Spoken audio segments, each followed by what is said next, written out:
Boa tarde, pessoal. Estamos iniciando aqui mais o programa Proseando sobre Moda com Carla Bittar, aqui nesse mês de fevereiro, em que se comemora Carnaval. Estamos aqui nas vésperas de um feriado importante, então eu desejo aí para vocês que estão sempre nos assistindo, nos acompanhando, que tenham um excelente Carnaval, que comemorem bastante a sua forma, a sua maneira, seja ela na folia, seja ela na tranquilidade, enfim. E acompanhe aqui os nossos queridanas, que esse mês estão bombando, a gente fala muito aqui sobre moda carnaval e outros temas, agradecendo aqui sempre a companhia e a audiência de vocês, nessa TV que só cresce, a TV Tudo É.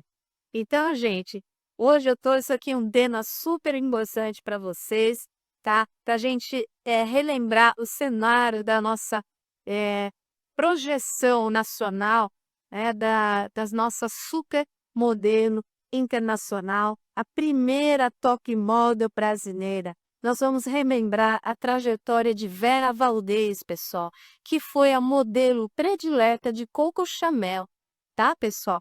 Então, nós ficamos prestando aqui a nossa homenagem e fazer realmente essa visita a toda a trajetória da vida dela, da carreira dela, porque essa modelo brasileira, ela nos deixou, ela faleceu agora recentemente, em 14 de janeiro de 26, dando muita repercussão aí em todos os tabloides de moda, mesmo pela sua importante trajetória dentro da moda. Então, gente, o nome artístico dessa modelo brasileira é Vera Barreto Leite, tá? Que em 14 de janeiro nos deixou. Conheceu-se por informações divulgadas pelo Teatro Oficina, da qual a modelo e atriz era Hermosa. Reconhecida, gente, como uma das primeiras brasileiras a alcançar projeção internacional na moda.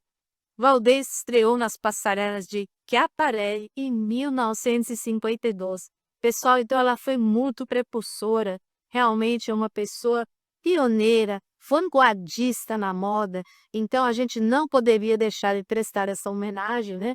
E relembrar a importância dela para tudo que veio depois na moda, né, gente? Então a gente só tem a agradecer aos passos de Vera Valdez pelo espaço que ela deixou para todo o resto da nossa moda brasileira e o nosso espaço na moda internacional.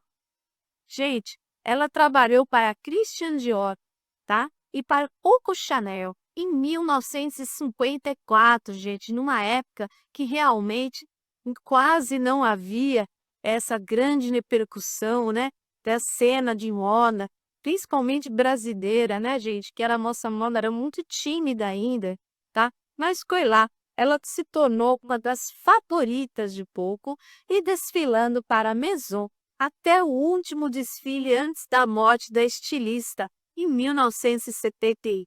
Então, uma pessoa revolucionária para a época, né, gente? Um dos trabalhos mais recentes e famosos de Vera foi um ensaio para a Vogue em 2014, na qual usou ao lado da atriz Laura Minga, a primeira fidélite da Chanel no Brasil. Coco construía suas próprias bocas no corpo da brasileira. Gente, então é muita intimidade, é muita ligação, é muita conexão.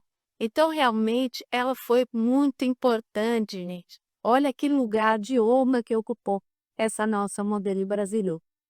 E essa intimidade, como eu dizia para vocês, era tanta que volta e meia, Mademoiselle colocava Vera entre aspas de castigo.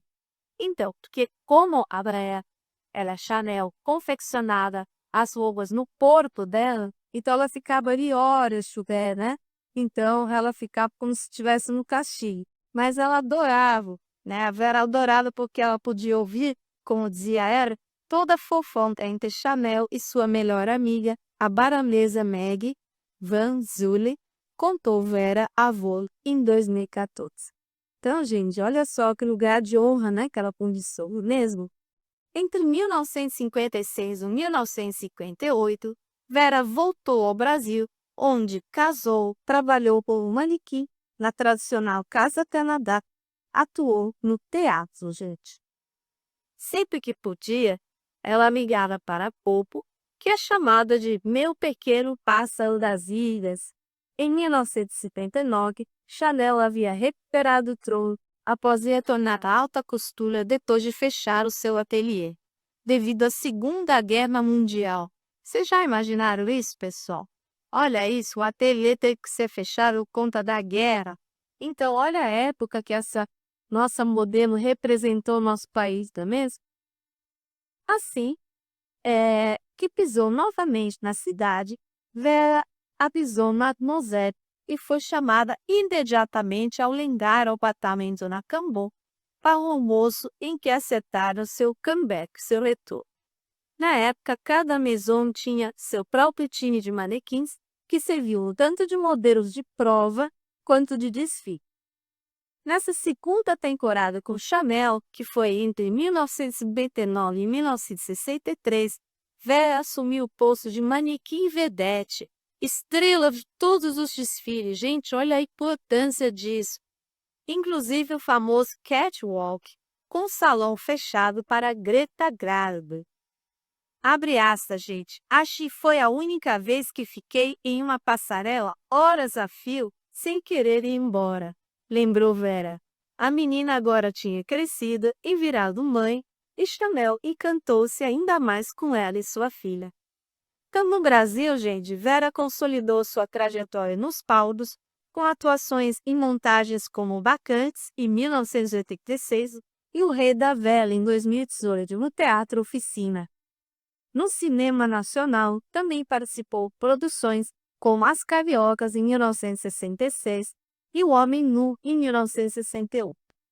A importância de se relembrar sobre Vera Valdez é que ela foi a modelo que abriu o caminho para o Brasil na moda internacional. Ela foi a primeira top model brasileira e faleceu aos 89 anos, gente. Sua carreira foi iniciada ainda adolescente, quando deixou o Rio de Janeiro para viver em Paris nos anos 50, quando se tornou um dos nomes brasileiros de destaque na alta costura europeia. Era filha de diplomatas que viveu parte da infância na Europa, estudando em Portugal e na França. Na Europa, também posou para fotógrafos como Helmut Newton, Richard Arredon e Willy Rizzo, vivendo de perto o circuito de moda e cultura do Paris pós-guerra. De volta ao Brasil, trabalhou com Denner Pamplona de Abreu, participou do início da TV Globo em 1965, então olha a importância dessa mulher, gente. E atuou no cinema em títulos como O Homem Nu e As Cariocas. Nos últimos anos, gente, fez questão de reposicionar a própria história. A partir de agora, como ela disse, falem de mim como atriz. Ela disse ao iniciar uma nova fase no Teatro Oficina, onde construiu parte importante de sua trajetória final. Então, gente, o final de sua carreira foi como atriz no Teatro Oficina, onde ela realmente construiu sua história. Na década de 60, Vera foi celebrada pelas contribuições à frente da Companhia do Teatro Oficina, tradicional que renomada em São Paulo. No cinema brasileiro, atuou em mais de 15 produções. Na TV, teve um importante papel, como outros para vocês, por ter sido uma das primeiras atrizes da emissora Boco. Conhecida pelo seu estilo ousado e revolucionário para a época, Vera também ganhou destaque na moda, gente. A brasileira virou referência do país na moda francesa e é considerada a primeira top moda brasileira, muito antes de se existir esse termo, hein, gente? Eu lembro, gente, quando a gente, quem é mais risquinho aí vai lembrar, que aí nos anos 80 ou 90, já era nos anos 90 isso daqui, existia uma novela na TV Globo chamada Top Model, que inclusive a atriz era Malu Mader. Então, gente, se tem uma top model aqui a ser relembrada, é todas as palmas e homenagens a Vera Valdez, tá? Que foi a nossa primeira top model brasileira, tá? Que representou o Brasil na cena internacional. Ela foi uma mulher que abriu caminhos e ela seguirá para sempre inspirando gerações, né, gente? Em 2024, o Teatro Oficina fez uma peça em homenagem aos 88 anos da atriz. Parecia até uma, entre aspas, despedida, né, de essa peça foi chamada Monólogo, né, de Vozes Humanas. Na montagem, Vera interpretou uma mulher que atravessava uma separação amorosa. No Brasil, gente, trabalhou como modelo do estilista paraense Steven Pamplona Xavier, de 1937 a 1978.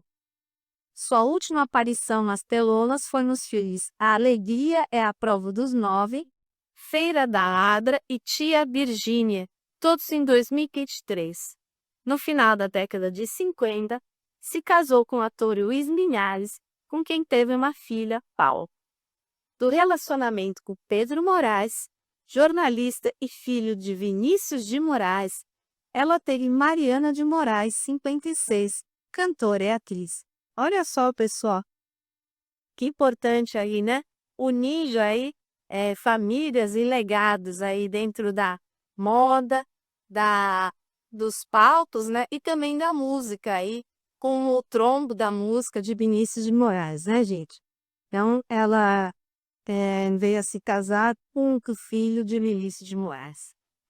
Na época, modelar para grandes casas europeias significava integrar um sistema fechado, difícil de ser acessado, especialmente por estrangeiros. As modelos não eram celebridades, mas peças-chave na apresentação das coleções, responsáveis por intermediar nas passarelas e campanhas, grifes e compradores. Vera Valdez conquistou esse espaço e se tornou uma das raras estrangeiras e a primeira brasileira a circular com naturalidade nesse meio. Ao retornar ao Brasil, Vera se tornou referência imediata nas campanhas e passarelas do país.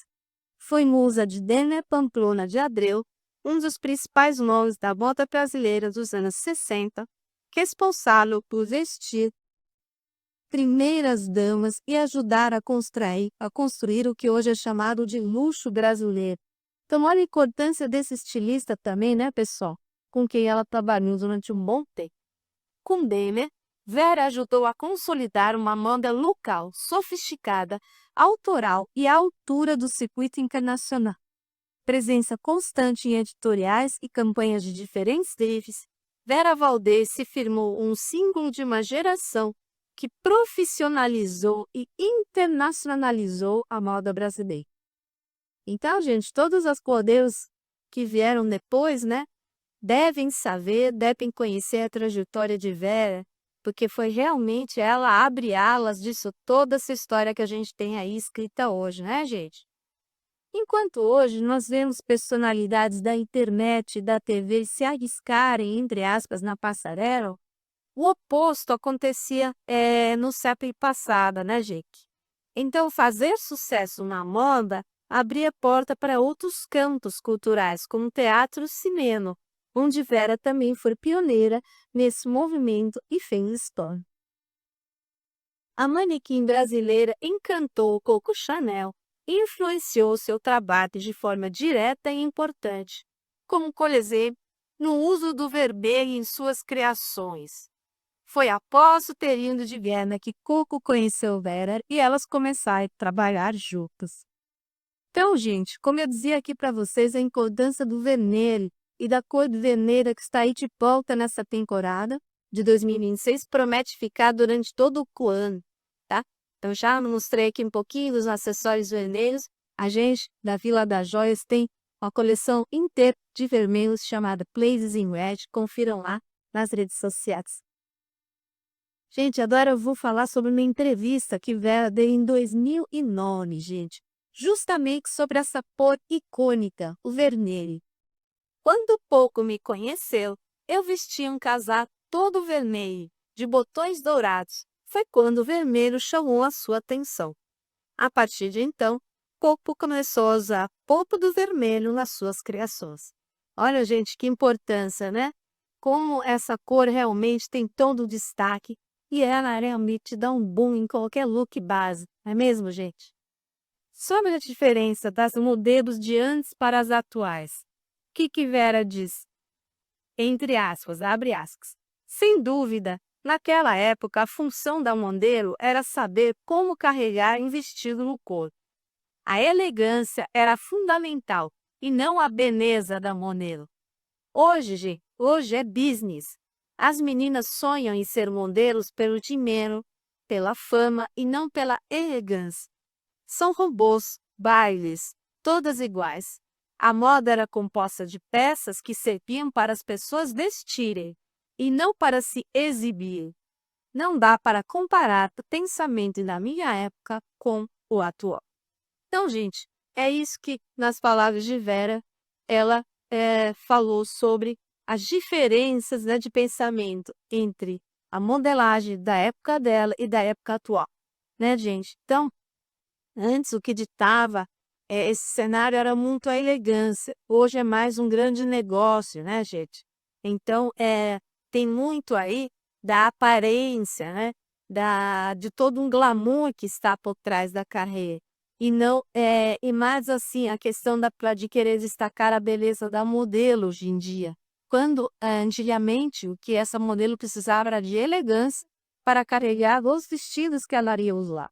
Então, realmente, as coisas, os valores inverteram bastante, mas isso porque os tempos mudaram, não é mesmo? E tudo vai ser evoluído de acordo com os tempos, a moda também seguiu essa evolução. Gente, sobre as fotos na trip, que Vera fez aos 72 anos, apenas de calcinha, em 2008. Abre aspas, gente. Já havia feito uma foto para Trick, quando estávamos com a peça Os Sertões, de Euclides da Cunha. Posamos de paquete e fashion. Mais para frente, a Trip queria falar de longevidade e pensaram em mim. Só pode ser ela. Chamaram para ensaio sensual e também. Renderam 5 páginas de fotos com o tema cabaré. Não quis fazer algo simples como num apartamento comum. Tinha que ser velho, tinha que ter teatro. Então, gente, ela tinha essa personalidade forte, teatral. Então, realmente, tudo tem que ser do estilo dela. E foi à toa que procuraram ela para fazer esse ensaio mesmo. Ela representou e muito bem. Gente, sobre Chanel. Olha o que ela disse nessa entrevista. Abre aspas. Eu me tornei a filha que ela não teve. Então, olha a importância da Vera na vida da Chanel, gente. Brigados, ela me demitia várias vezes porque eu era impossível. E depois me recontrataram. Éramos amigas mesmo, gente. Ela era maravilhosa. Nossa relação, tudo. E ela era uma mulher grossa, autoritária. Coitados dos costureiros, das modelos, aprendizes. Ela tocada e presa à mão de ferro mesmo. Tínhamos discussões sobre tudo. Brasil, por exemplo, racismo, atrasos, trabalhos. Mas não tinha jeito. A gente se gostava. Ela era a minha voz da razão, no fim das contas. Então, olha que relação bonita, né, gente? Chegou até a ser uma relação que ultrapassou aí o profissional para entrar também no campo da amizade, até com o clima maternal, não é mesmo? Então, isso é muito bonito de se ver. E daí a importância de se ressaltar e se relembrar a trajetória de Vera Valdez nessa nossa homenagem aqui. Gente, agora eu vou partir para outras 2 observações em tempo, né, gente? Para citar aqui para vocês os acontecimentos desse iniciozinho de ano aí do mundo fashion. Tá, então no desfile, vou abrir parênteses para dizer que no desfile de 27 de janeiro de 2026, no clássico cenário eternizado pela Maison, já que estamos falando de Chanel, o Grand Palais, a Chanel apresenta sua mais nova coleção na estreia de Mathieu Blaze em sua alta costura. Então isso se deu agorinha, gente, nesse comecinho de ano. Então precisaram trazer essa novidade aqui para vocês. E tem mais, gente. As atrizes Fernanda Torres e Bruna Marquezine acompanharam o desfile na primeira fila, marcando a presença do Brasil nos eventos de alta costura internacional. Então era isso que eu tinha que trazer para vocês. Espero que tenham gostado. Beijos e até a próxima. Não.